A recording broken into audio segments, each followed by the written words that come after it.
এবার দেখেন আমার সোনামাটা কি করে, দুষ্টু দুষ্টু করে ফুপুর বাসায় বেড়াইতে আইসা কোথায় কোথায় লুকোচুরি খেলতে আছে। ছোটোবেলা তো আমরা এরকম লুকোচুরি খেলছি, এখন ওর সাথে খেলতে কইতে আছে। ও যেদিকে যাইবে আমাদের সবাইকে সেদিকেই নিতে কয়।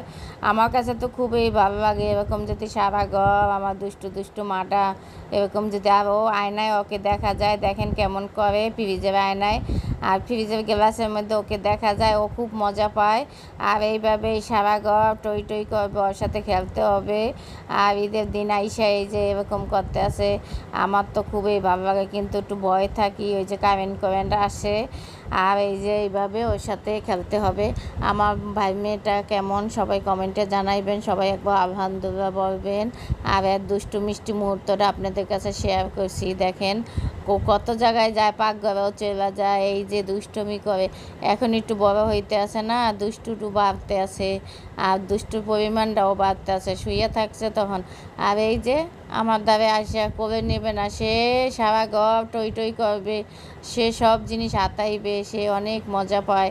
আর এইভাবে বসে করেই থাকবে না, সে টই টই টই টই পাখির মতন টই টই করবে আর দুষ্টু দুষ্টু করে থাকতেই চায় না। আমি আবার মায়ের দেখাইছি, যাই হোক। আর এই দেখেন নামিয়ে যাইতে আছে আমার সোনা পাখিটা। আমার সোনা পাখি আমাদের একটা কবিতা অংশ। সবাই ভালো থাকে।